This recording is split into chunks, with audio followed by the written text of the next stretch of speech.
It's a pole vaulter's creed, and for the good ones, that creed becomes a way of life. One more inch up here, mirrored by a small accomplishment away from the track. Whether it's school or community service hours or, coming down at the track, it's how well can you do with anything in life. And I've always been that way. Merritt Van Meter lives for that accomplishment, setting a goal, running it down, and most importantly, exceeding it. My goal is the next goal, which can be the next inch, the next 2 inches. It can be whatever it is. It's just progress. And so far, so good. Merritt began pole vaulting as a 7th grader. Her coach, a family friend, just happened to be a 3-time NCAA pole vaulting champ. Excellent. Let's go pole vault. Doug Fraley finished 6th in the 1992 Olympic trials held at Tad Gormley. He's competed professionally overseas and has tutored some of the best women pole vaulters in the country. She's got the characteristics that you would want when you say, okay, if we're going to pick a pool of 18-year-old girls this year and we're going to train them for, the next 6 or 7 years to make an Olympic pool, she would certainly be one of them at her age. In fact, those already at the elite level are taking notice.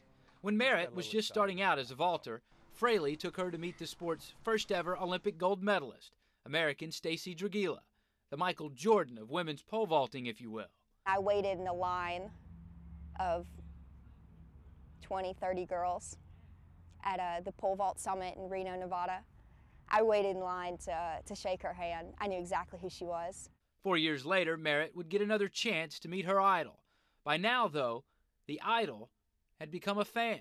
I saw her this year, and she called me by my name, and I thought I was going to cry. I was so excited. For an Olympic gold medalist to say, oh yeah, hey, I know who you are. I met you a few years ago. I know you're jumping great right now. I mean, that's big kudos for somebody. And it didn't stop there. The sport's ultimate publication, Track and Field News, listed Van Meter as one to watch for heading into her senior season at Country Day. And they have her listed as one of the top 5 pole vaulters for the upcoming season. So is the new goal now to get an article, like a feature article in Track and Field? Photograph. Merritt's competitiveness, mostly hereditary. Her mother, Mary Ann, ran track at Iowa. Her father, Cliff, played football at Tulane. Her brother was a running back at Jesuit and now plays at Yale. So this is the gym? Yes, this is the gym. In the Van Meter household, athletics aren't just encouraged, they're expected. And from the beginning, it was obvious Merritt needed some extracurricular activities. We had a pot rack in the kitchen, and she was about a year old, and I came down to find her hanging from her hands, swinging on the pot rack.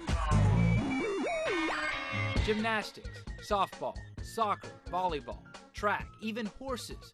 Trips to the family ranch in Oklahoma sparked that interest, even led to a year of boarding school where Merritt focused on, what else? Competitive horseback riding. But pole vaulting was her passion, and eventually her escape. Cliff was diagnosed with plasma cell leukemia in April of 2007. Mary Ann Van Meter was constantly on the road, wearing a path between New Orleans and Houston, where her husband was receiving treatment. Meanwhile, the one constant that remained for the youngest Van Meter was a runway, navigated by 14 steps. Her will, like that fiberglass pole, might have bent, but it never broke.